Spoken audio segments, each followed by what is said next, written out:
The fluorescent lights of County General Hospital had burned into my retinas after 16 hours straight.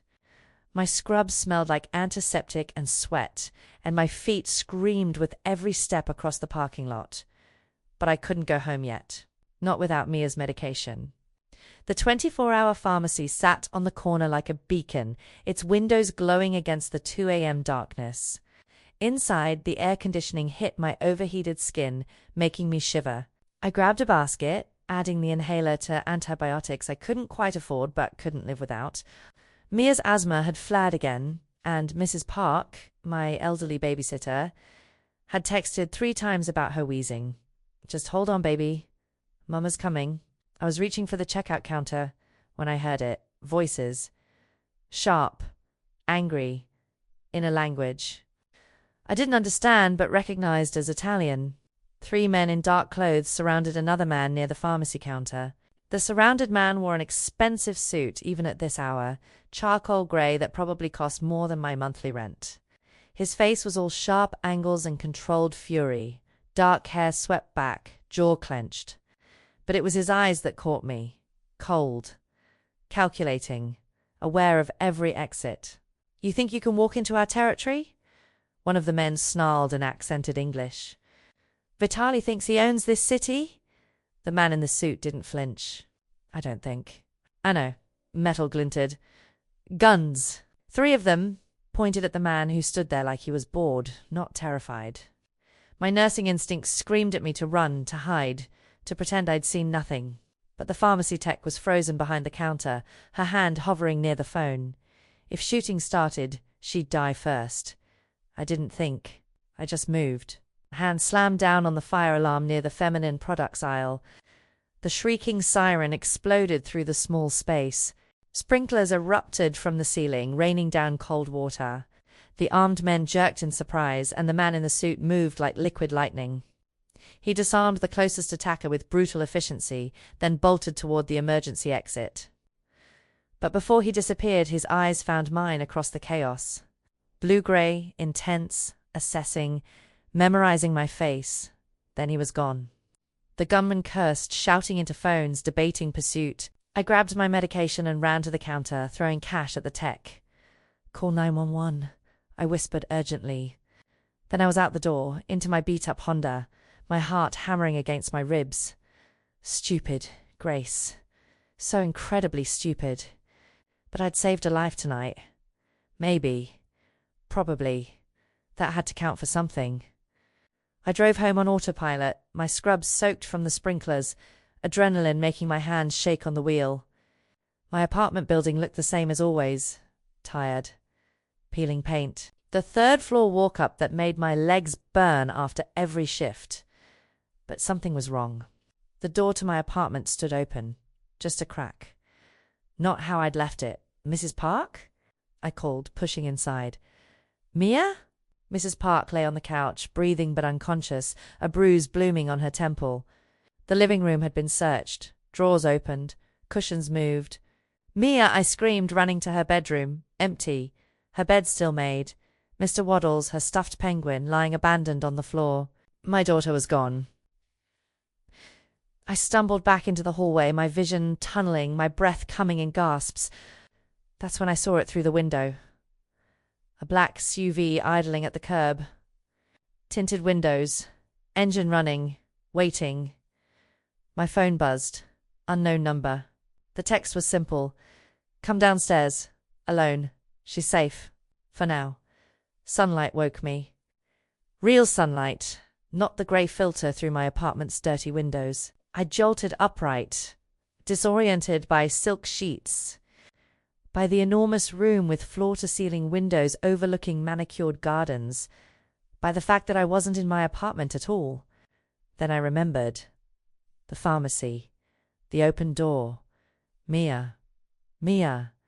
I threw off the covers, my heart slamming against my ribs. I was still in my scrubs, now dry but wrinkled. Someone had removed my shoes, placed them neatly by the bed. "Mama!" I spun toward the sound. Through an open doorway, I saw a smaller bedroom decorated in soft yellows and whites. And there, sitting up in a bed with a canopy, clutching Mr. Waddles, was my daughter. I crossed the space in 3 strides, pulling her into my arms, checking her for injuries, for fear, for any sign of harm. She felt warm and solid and real. "Baby, are you okay? Did anyone hurt you?" a voice cracked. "I'm okay, Mama." Mia hugged me back, confused by my intensity. "The nice lady said we were going on an adventure. She gave me hot chocolate. And look." She pointed to a shelf lined with books and toys.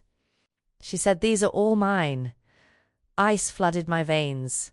Someone had prepared this room, stocked it. Knew Mia's size, her age, her preferences. A soft knock interrupted my spiraling thoughts. A woman in her 50s entered, her grey hair pulled into a neat bun, her smile warm but cautious. "Mrs. Chun, you're awake. I'm Elena. I manage the house." Her voice carried a faint accent, European. "Mr. Vitali asked me to ensure you both were comfortable. Breakfast is ready downstairs. Where's my phone?" I demanded, standing, putting myself between Elena and Mia. "Where are we? I want to leave. Now." Elena's expression remained calm, practiced. "Your phone is charging in the sitting room. As for leaving, she hesitated. "Mr. Vitali will explain everything. He's waiting for you." "I don't want explanations. I want to take my daughter and go home. I understand. But please, Mrs. Chun, hear him out. He truly is trying to help." Help! The word tasted like poison. Elena led us downstairs through a house that belonged in magazines. Marble floors. Original artwork. Spaces so large our entire apartment could fit in the foyer. Mia held my hand tightly, her eyes wide with wonder and uncertainty. We entered a dining room where food covered the table. Pancakes, fruit, eggs, pastries. The kind of breakfast I saw in movies but never made. And sitting at the head of the table, reading something on a tablet, was the man from the pharmacy. He stood when he saw us. Tall, maybe 6'2", with that same expensive suit replaced by dark slacks and a white shirt. Sleeves rolled to reveal forearms marked with a scar along his left wrist. His face was even more striking in daylight. Mediterranean features, olive skin, dark hair, and those blue-grey eyes that had memorized me last night. "Mrs. Chun, Mia." He nodded to each of us. "I'm Alessandro Vitali. Please, sit. You must be hungry. I don't want food. I want answers." I kept my voice steady despite my racing heart. "You kidnapped us. I rescued you." His tone remained infuriatingly calm. "There's a difference." "Rescued?" I let out a harsh laugh. "You broke into my home. You took my daughter. That's not rescue, that's necessary." He gestured to a chair. "Sit, please. This will be easier if you understand what you're facing. The only thing I'm facing is you. And I'm not afraid of you." Something flickered in his eyes. Respect, maybe, or amusement. "You should be. But fortunately for you, I don't hurt women and children." Quite the opposite. He pulled out security footage on his tablet, turning it toward me. The pharmacy. Different angles. The 3 men who'd surrounded him. Then hours later, those same men outside my apartment building, watching, waiting. "They saw you pull that alarm," Alessandro said quietly. "They know you helped me escape. In my world, Mrs. Chun, that makes you a target. And they don't discriminate. They would have used Mia to get to you, to get to me." My legs weakened.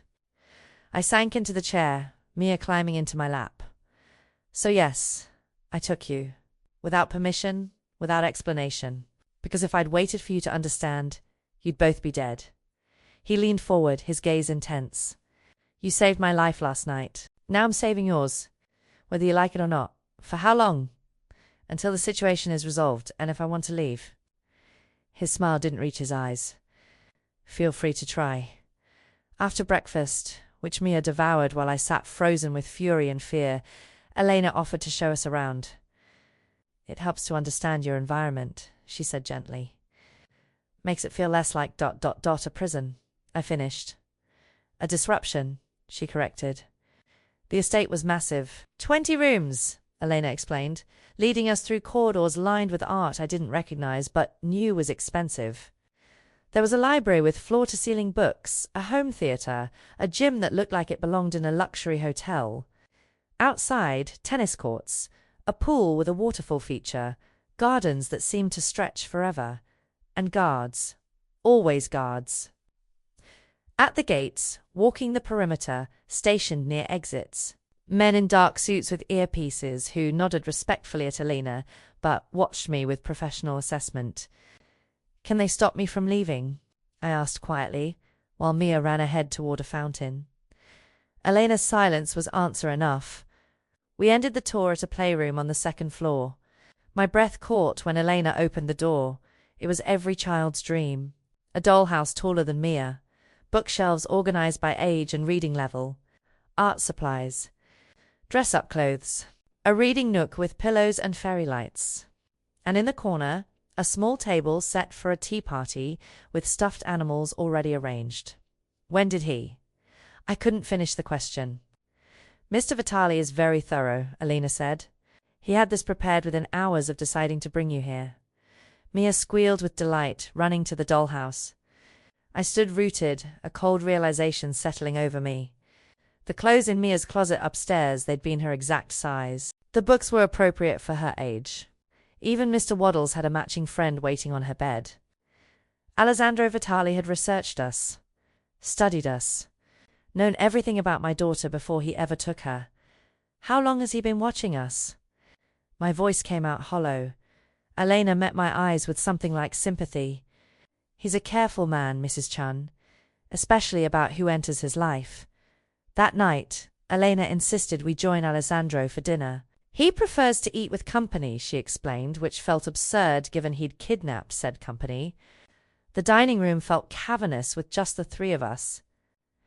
Alessandro sat at one end of the long table, Mia and I across from each other near him.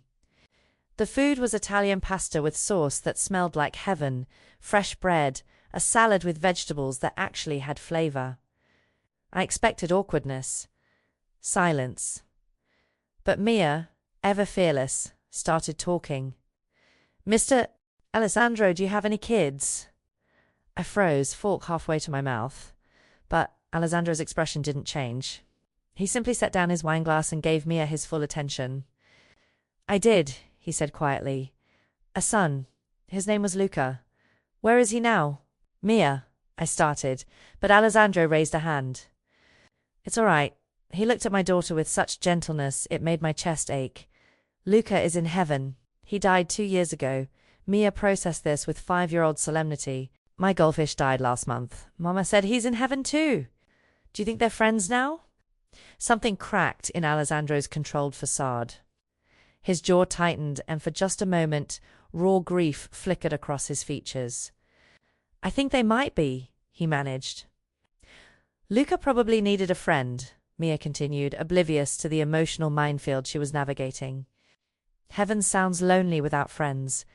Mr. Waddles says, 'You still sleep with Mr. Waddles?'" Alessandro interrupted, his voice rough. "Every night. Mama gave him to me when I was born. Luca had a stuffed bear, Bruno. He... Alessandro stopped, cleared his throat. He wouldn't sleep without it." The silence that followed felt heavy with unspoken pain. I watched Alessandro watch my daughter, and suddenly I understood. The prepared room. The careful research. The way he looked at Mia like she was something precious and breakable. He saw his dead son in her innocence. After dinner, Elena took Mia to prepare for bed. Alessandro caught my arm as I moved to follow. "I know what you're thinking," he said quietly, "that I'm using Mia to replace what I lost. That this is about my grief, not your safety." I pulled my arm free. "Isn't it?" "No." His eyes burned with intensity. "Luca died because of me. Because someone planted a bomb in my wife's car meant to send me a message. He was 6 years old, Grace. 6. And he burned because I couldn't protect him." My breath caught at the raw honesty in his voice.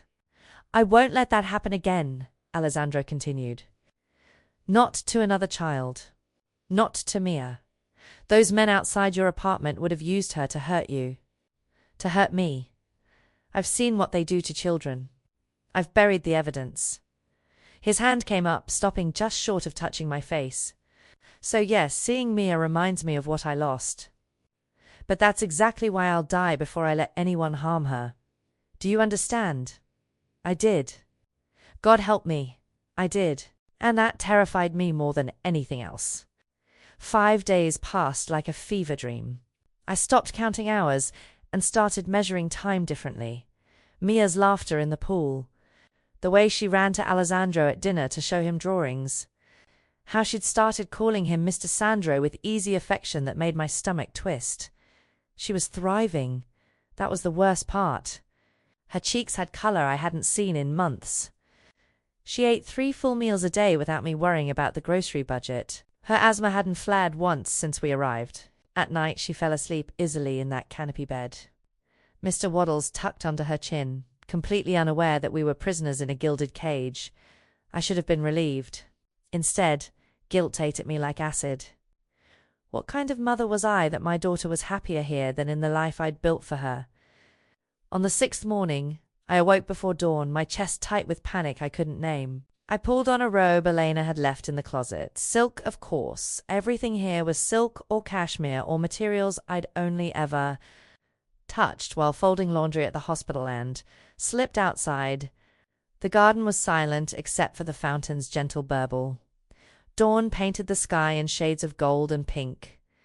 I walked the stone paths, trying to breathe, trying to think, trying to figure out how I'd lost control of my entire life in one terrible night. The pharmacy, the blood, the guns, the way those men had looked at me like I was already dead. My breath came faster, shorter. The morning air suddenly felt too thin. They would have used Mia. They would have hurt her to get to me, to get to him. Black spots danced across my vision. My legs weakened. I grabbed for the fountain's edge but missed, stumbling to my knees on the gravel path. Grace. Alessandro's voice cut through the panic. Then his hands were on my shoulders, steady and warm. He knelt in front of me, his face calm, his eyes focused. Look at me, he commanded. Eyes on mine. Nowhere else. I tried to obey, but the world kept tilting. Breathe with me. In through your nose, he demonstrated, his chest rising. Hold for 4 counts. 1, 2, 3, 4. Now out through your mouth. His voice was hypnotic, controlled, pulling me back from the edge. We breathed together. In, hold, out until the black spots faded and the world stopped spinning. That's it, he murmured. You're safe, you're here. Nothing's going to hurt you. I can't do this, I gasped. I can't live like this. Not knowing when we can leave. Not knowing if those men are still out there. Not knowing if they are still out there, Alessandro interrupted gently. But they can't reach you here. I promise you, Grace, you're safe. You can't promise that. You couldn't keep your own son safe. The words escaped before I could stop them. Horror washed over me immediately. Alessandro, I'm sorry. I didn't mean… Yes, you did. His expression remained neutral, but pain flickered in his eyes. And you're right. I failed, Luca. I failed Maria. I live with that every day. His hands tightened on my shoulders. But I learned from it. I became better, stronger, more careful. The security here is military grade. My men are trained for every possible scenario. And he paused. I will not fail again. Especially not with Mia. Not with you. Why do you care? The question came out broken. We're nothing to you. Just collateral damage from one night. You saved my life. That doesn't mean you owe me. It means everything. His intensity pinned me in place. In my world, Grace, debts matter. Loyalty matters. You pulled that alarm knowing it would expose you. You risked yourself for a stranger. That kind of courage is rare. Worth protecting. I wanted to argue, to push him away. But his hands were so steady, and I was so tired of being strong alone. I hate this, I whispered. I know, I hate that Mia loves it here. I know that too. I hate that I'm starting to feel safe with you when I shouldn't. His thumb brushed my cheekbone, wiping away a tear I hadn't realized had fallen. That one, he said softly. I don't mind at all. Later, after he'd walked me back inside and Elena had brought tea I didn't want, the housekeeper sat beside me in the library. "He's not a good man," Elena said without preamble. "Mr. Vitali has done things that would make you sick. He's hurt people, killed people, built an empire on blood and fear." I stared at her, surprised by the honesty.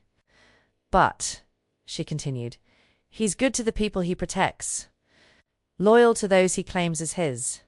If he says you're safe, you are. He says he'll guard Mia with his life. He will." She met my eyes. "Just don't confuse protection with goodness.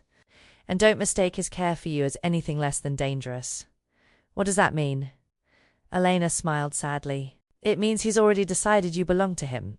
The only question is whether you'll fight it or accept it. The message came on day 8. I didn't see it myself, as Andre's men intercepted it first. But he brought me to his office that afternoon, his expression harder than I'd seen since that first morning. "Sit," he said. "Not a request." I sat, my stomach knotting with dread. Through the window, I could see Mia in the garden with Elena, chasing butterflies, completely oblivious. Alessandro set a tablet in front of me.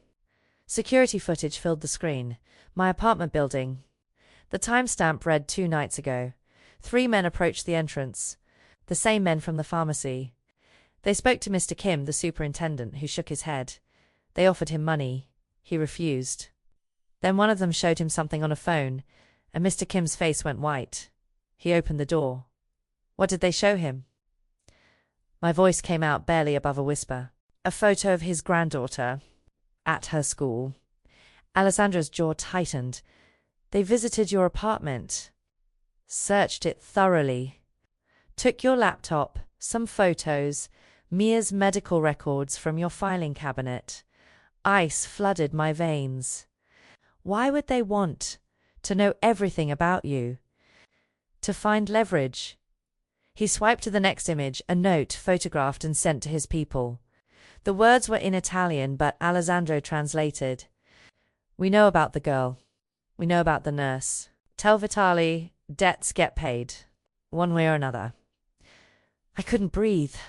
"They're going to hurt Mia." "No." His voice cut through my panic like steel. "They're never going to touch her. But they'll keep trying to find her. To find you." He closed the tablet. "Grace, I need you to understand something. These men don't forgive. They don't forget. You helped me escape, and in doing so you humiliated them, made them look weak. In my world, that's unforgivable." "So what are you saying? That I can never leave? That Mia and I are prisoners here forever?" "I'm saying I'm giving you a choice." He moved around the desk, leaning against it, his eyes level with mine. "Stay willingly, not as a captive, but as someone under my protection. 6 months. Give me 6 months to eliminate this threat completely. To make sure every man who wants to hurt you is no longer a problem. And after 6 months, if you want to leave, I'll relocate you. Anywhere in the world. New identities, new lives, financial security. Enough money that you never work a double shift again.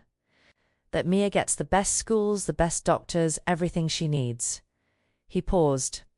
"Or you can stay. Permanently. This becomes your home. Your life.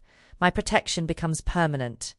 The offer hung in the air between us, weighted with implications I wasn't ready to examine. Why would I ever choose to stay? Something flickered in his eyes. Hurt, maybe? Quickly controlled? Because Mia's happy here. Because you haven't had a panic attack since that morning in the garden when I taught you to breathe. Because... He stopped himself. "Because what?" "Because I think part of you already knows this is safer than anything you could build alone." His voice softened. "I'm not asking you to love me, Grace. I'm not asking for anything except time. 6 months. Let me prove I can keep you safe. Let me show you what life could be like without fear and exhaustion." I thought of my apartment. The mold in the bathroom I couldn't afford to fix. The nights I'd worked until my feet bled. The way I'd cried in the hospital parking lot after Mia's last emergency room visit because I didn't know how I'd pay the bill. "What if I say no? Then you can leave right now." I'll arrange security for your apartment, money for expenses. But Grace, his expression turned grave. I can't protect what I can't see. And they will keep coming. That's not a choice. That's coercion. That's reality. He straightened, moving to the window where Mia's laughter drifted up from the garden. I'm not a good man. I've done terrible things to maintain my power, to protect what's mine, but I keep my promises. Give me 6 months, and at the end, you'll walk away free, or you'll stay because you want to, not because you have to. I watched Mia twirl in a yellow sundress we'd found in her closet, a dress I could never have afforded. She looked healthy, happy, safe. I need time to think, I said finally. Alessandro nodded. You have until tomorrow morning. But Grace? He turned to face me fully. Whatever you decide, know this. I'm already invested, already care what happens to you. To her, the 6 months is for your peace of mind, not mine. In my heart. His voice dropped to barely above a whisper. You're already mine to protect. I just need you to admit you want that too. I agreed to the 6 months the next morning. Alessandro's expression remained neutral when I told him, but I caught the slight relaxation in his shoulders, the way his hands unclenched from where they'd been gripping his desk. You won't regret this, he said quietly. I already did, and I already didn't. The contradiction was exhausting. Days blurred into something that felt dangerously close to normal. Mia started online kindergarten with a private tutor who came 3 times a week, a cheerful woman named Sophia who made learning feel like play. I spent mornings in the library reading medical journals Alessandro had subscribed to without being asked, keeping my nursing skills sharp for a future I couldn't quite envision anymore. Afternoons belonged to Mia, and increasingly to Alessandro. He'd come home from whatever dark business occupied his mornings and find us in the garden or the pool. At first, I'd stiffen when he appeared, waiting for him to assert control, to remind us of our position. But he never did. He simply joined us, asked Mia about her day, listened with genuine interest to her rambling stories about caterpillars and clouds. The day he taught her to swim, something shifted. I watched from a lounge chair as he stood in the shallow end, patient as Mia clung to his neck, terrified of letting go.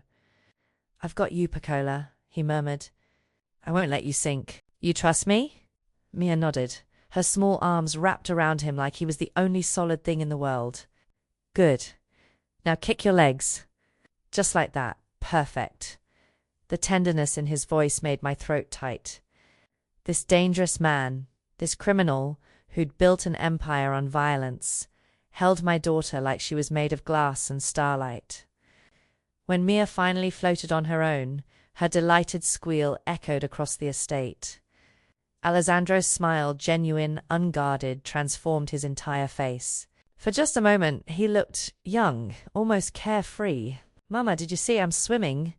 I saw, baby. I'm so proud of you.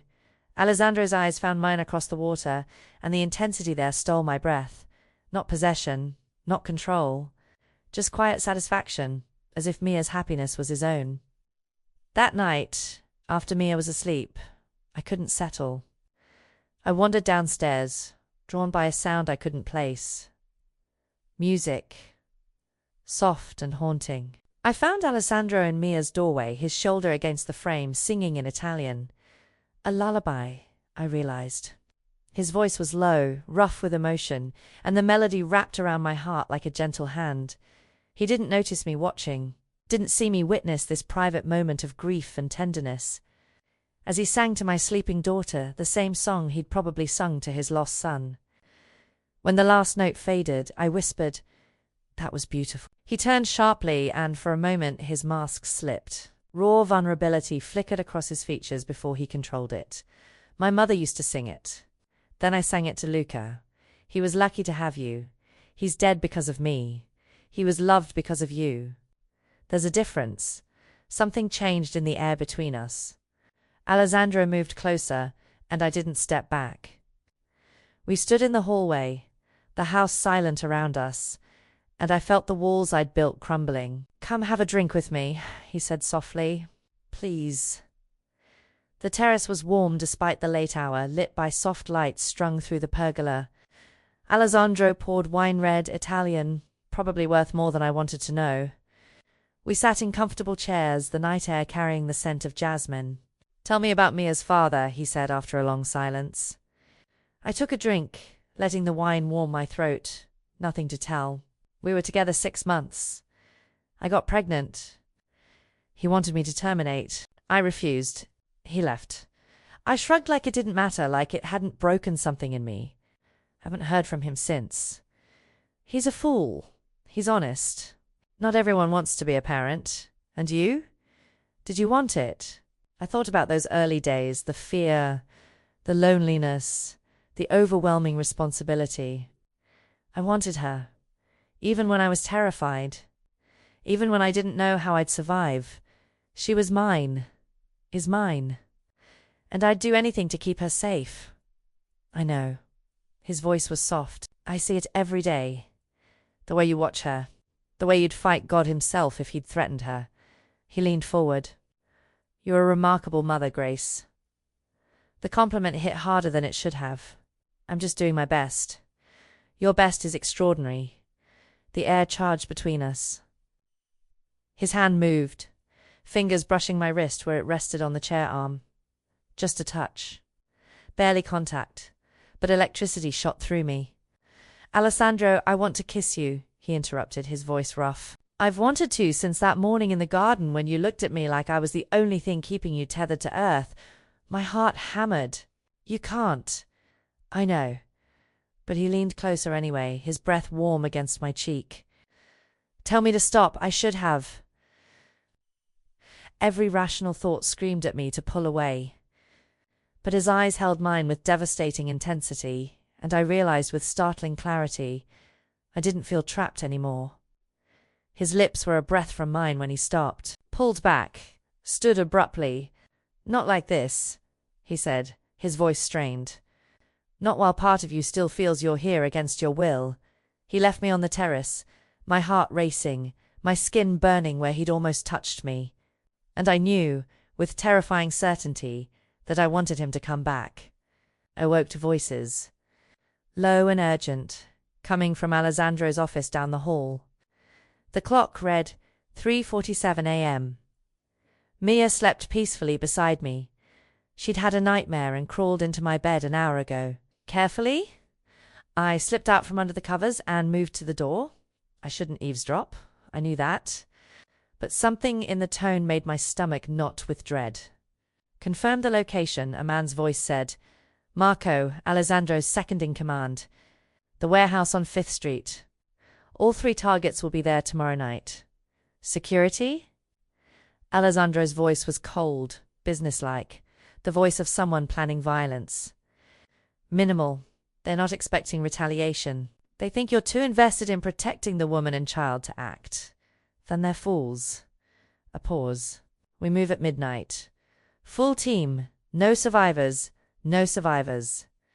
The words echoed in my head as I stumbled back to my room. Alessandro was planning to kill people. Tomorrow night. And he might not come back. The thought hit me like a physical blow. What if those men killed him first?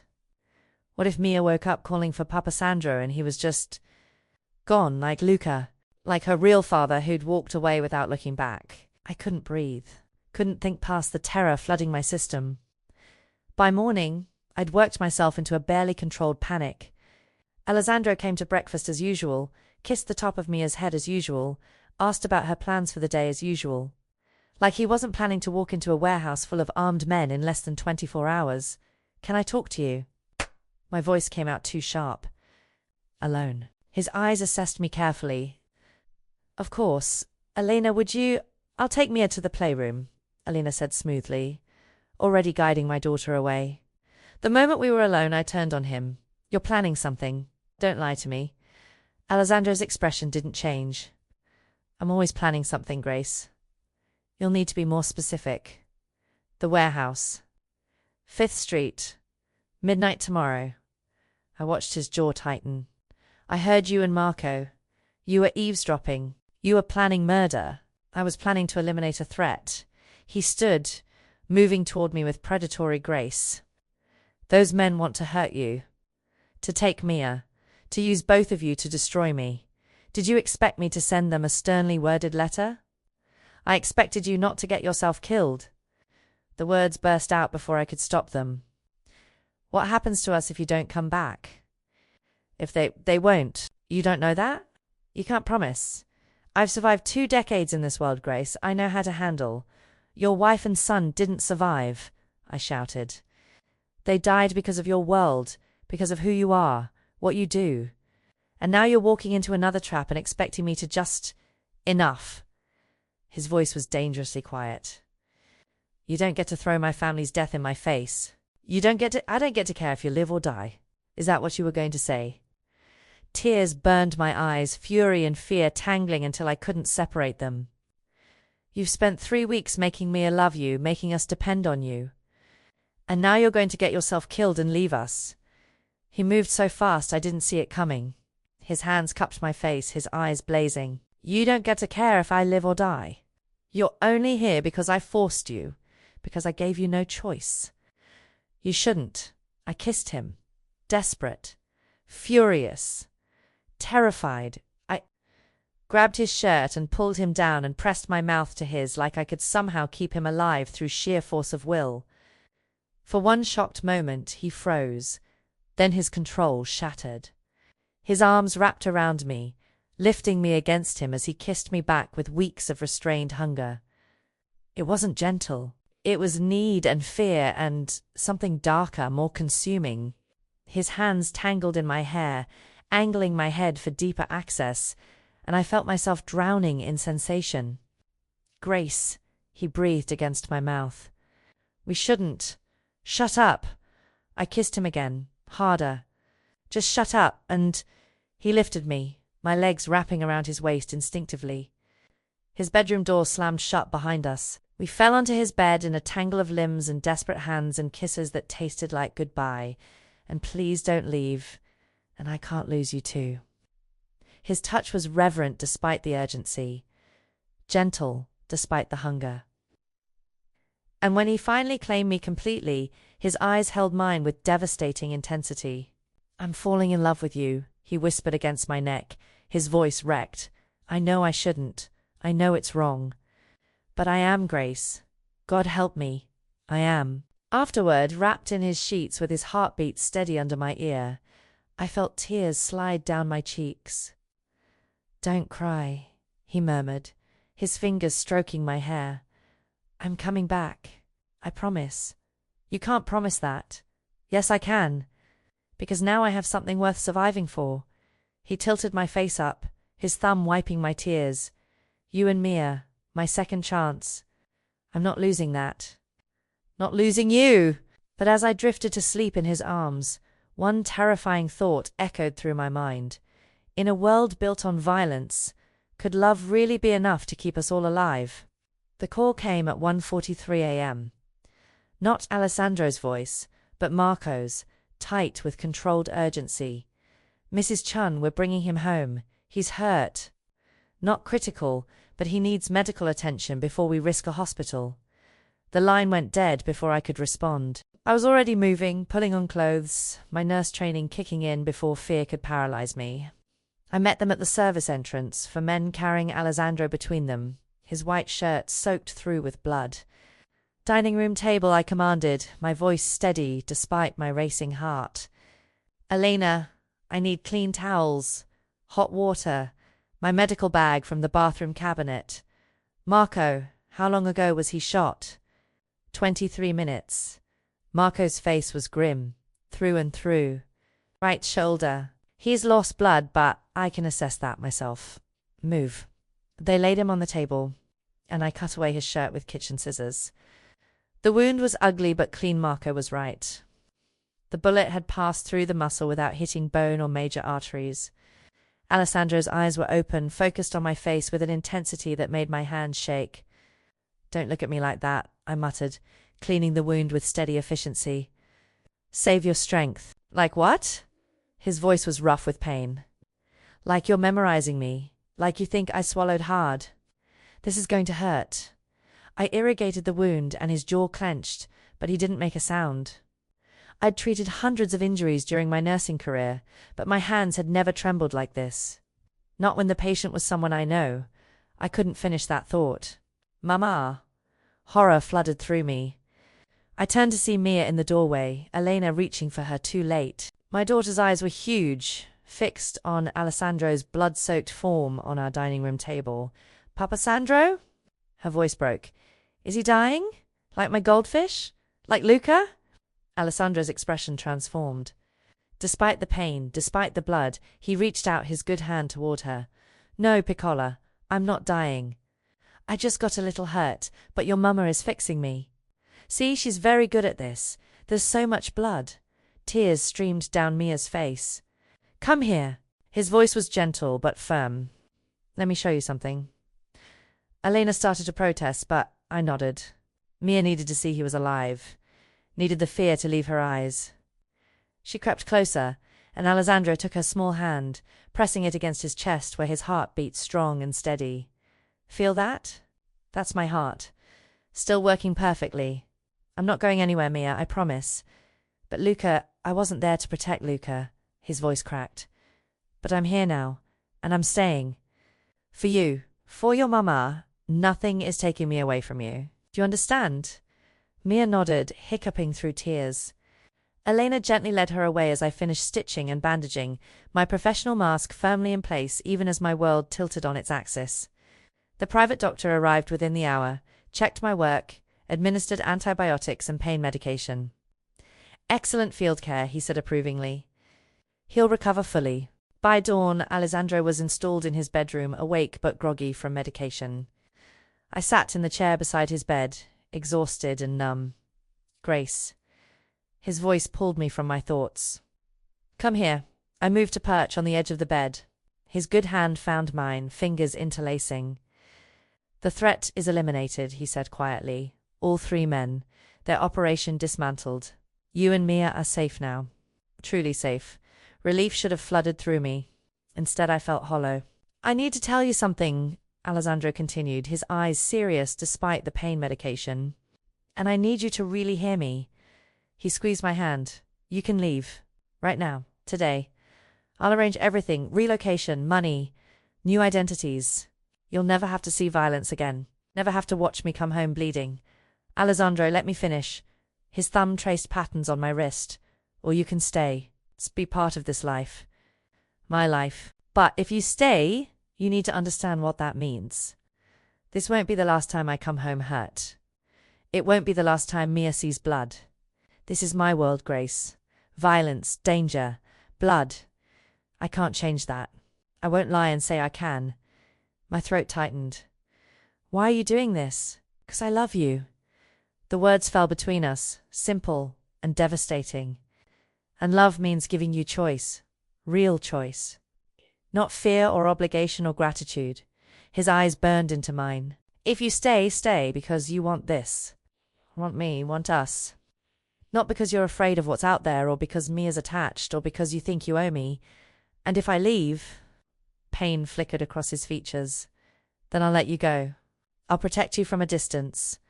And his voice roughened.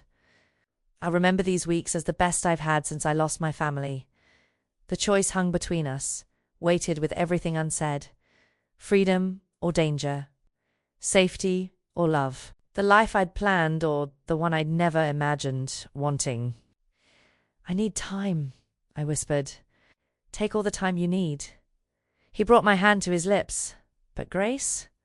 Choose for yourself this time, not for Mia, not for me, for you." I found Mia in the garden 3 hours later, pushing Mr. Waddles on the small swing Alessandro had installed just for her stuffed animals.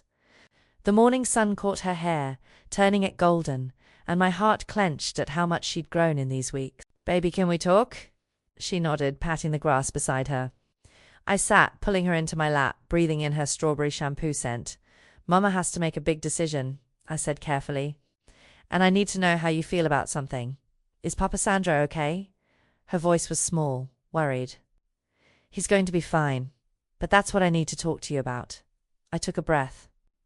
"The bad men who wanted to hurt us, They're gone now, which means we could leave. Go live somewhere new, just you and me. Somewhere safe and quiet where we'd never see scary things again. Mia processed this with 5-year-old solemnity. Without Papa Sandro? Yes, without him. Would he visit? No, baby. If we leave, we wouldn't see him anymore. She pulled back to look at me, her eyes so much like mine searching my face. Do you want to leave, Mama? The question hit harder than it should have. I'm asking what you want. Before we came here, Mia said slowly, you were always sad. You cried at night. You were tired all the time and your hands hurt. She touched my palm where calluses had softened in these weeks of not working myself to exhaustion. You don't cry here. You smile when Papa Sandro makes jokes. You laugh when we swim. You single quotes happy. Tears burned behind my eyes. You notice that? I always notice when you're sad. She leaned against my chest. I like it here, Mama. I like having a big room and toys and Elena's cookies. But mostly I like that you're not sad anymore. And I like Papa Sandro. He's nice. He teaches me things. He doesn't leave like other daddies do. Baby, can we stay? She looked up at me with absolute trust. Please, I don't want to leave. I want Papa Sandro to be my real daddy. Something broke open in my chest. Out of the mouths of babes truth so pure it cut through every fear, every doubt, every rationalization. I wasn't staying for Mia. Mia would be fine either way because she was resilient and loved. I was staying for me. Because Alessandro Vitale, with all his danger and darkness, had given me something I'd never had. Someone who saw me. Really saw me. Who valued my strength and accepted my weakness and made me feel like I was worth protecting, worth loving. Okay, I whispered into her hair. We'll stay. I found Alessandro in his office an hour later, Marco having helped him downstairs despite doctor's orders. He looked up when I entered, his face carefully neutral, but I saw the tension in his shoulders, the way his good hand gripped the desk edge. Grace, I'm staying. The words came out steady, certain. Not because I'm afraid to leave. Not because of the money or security or because Mia wants to. I moved closer, holding his gaze. I'm staying because I choose you, Alessandro Vitale. Because you make me feel safe in ways that have nothing to do with guards and gates. Because when you look at me, I feel seen. Really seen. He stood slowly, and I continued before he could interrupt. I'm staying because my daughter deserves a father who shows up, who teaches her to swim, who sings lullabies even when his heart is breaking. I'm staying because my voice caught, because I love you, despite the violence, despite the danger, despite every logical reason I shouldn't. Grace, I'm not finished. I stepped into his space, my hand gentled on his uninjured shoulder. I'm staying because 3 weeks ago you kidnapped me, and somehow that was the moment my life actually began. Because you're right. I was drowning before, working myself to death, barely surviving. And you pulled me out of that water and gave me air. His hand came up, cupping my face with heartbreaking tenderness. You're sure? Absolutely certain? Because if you stay, there's no going back. You'll be mine completely, forever. I know. I smiled through tears. I'm choosing the cage, Alessandro. But only because you're in it with me. Only because it stopped being a cage the moment I fell in love with you. He kissed me, then gentle, despite the hunger, reverent despite the need.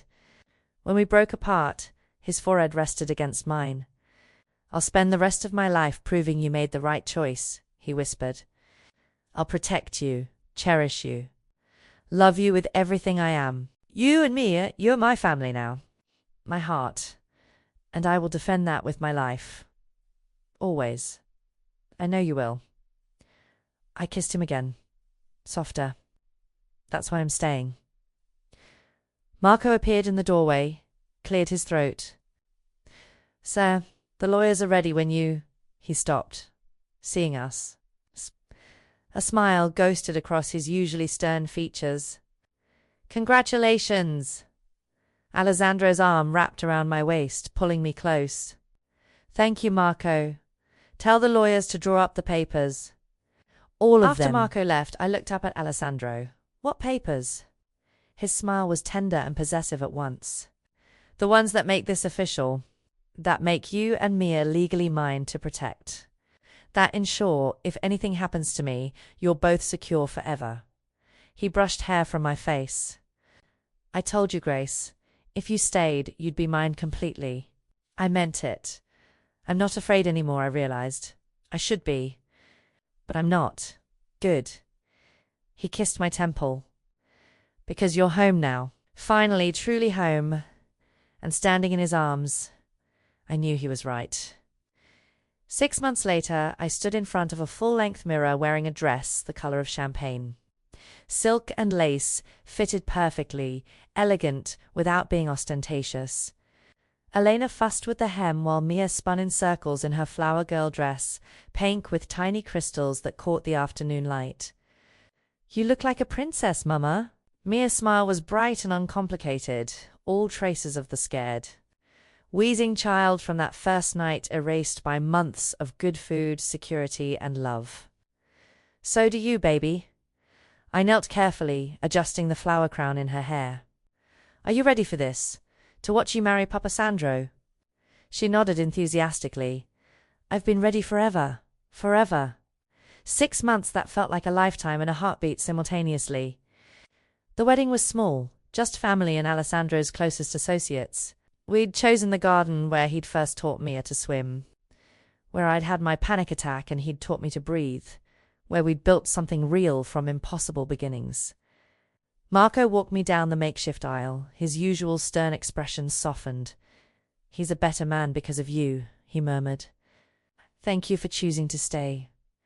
Then I saw Alessandro waiting under the pergola wrapped in white roses, and everything else faded. He wore a charcoal suit, his shoulder fully healed now, his expression torn between control and raw emotion.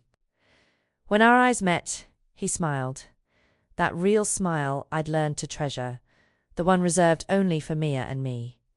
The ceremony was simple. Traditional vows with personal additions that made my voice shake and his eyes glisten. I, Alessandro Vitali, take you, Grace Chun, to be my wife, he said, his hands steady around mine. I promise to protect you and Mia with my life, to honor the courage you showed in choosing this life, this family, to love you every day with everything I am. You gave me a reason to believe in second chances, to hope again. You are my home, Grace, always, when it was my turn. I met his eyes and spoke the truth I'd learned through fear and surrender and unexpected joy. I, Grace Chun, take you, Alessandro Vitali, to be my husband. 6 months ago, you stole my freedom. But what I didn't know then was that you were giving me something bigger: safety, partnership, love. You showed me that strength isn't doing everything alone, that accepting help isn't weakness, that family can be built in the most unexpected ways. My voice broke. I choose you, Alessandro, every day, for all my days. You are my home too. The kiss that sealed our vows tasted like promises and futures, and second chances none of us had known we needed. At the reception, Mia gave a speech that had everyone laughing and wiping their eyes. Before Papa Sandro, Mama was always tired. Now she smiles all the time. And I got a daddy who doesn't leave. That's the best present ever. That evening, after guests had left and Mia was asleep, Alessandro took my hand. There's somewhere I need to take you. We drove to a cemetery on the outskirts of the city, manicured and peaceful in the fading light. Alessandro led me to 2 headstones side by side, Maria Vitali and Luca Vitali. I wanted to introduce you, he said quietly, kneeling to place fresh flowers. To tell them about you and Mia, that I've found happiness again. His voice roughened. That I hope they understand. That I'll never forget them, but I've learned I can honor their memory and still live. I knelt beside him, my hand on his shoulder. They'd be proud of you. Of the man you've become. The father you are to Mia.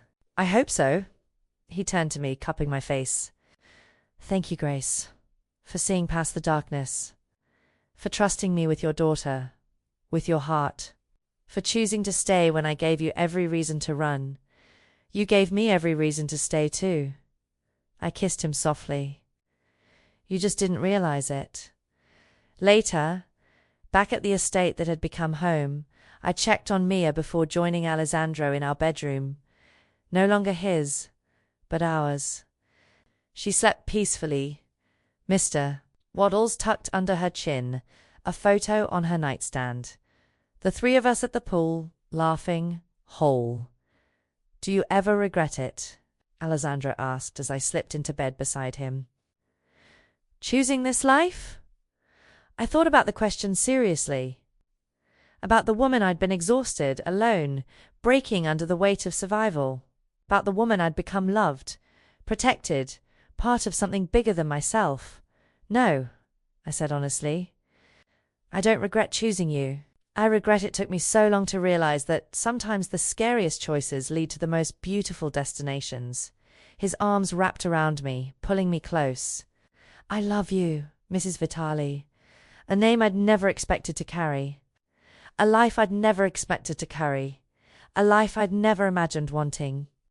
As I drifted to sleep, safe in his embrace, I thought about that night at the pharmacy, how pulling a fire alarm had changed everything, how being kidnapped had somehow set me free. Because freedom, I'd learnt, wasn't about being alone.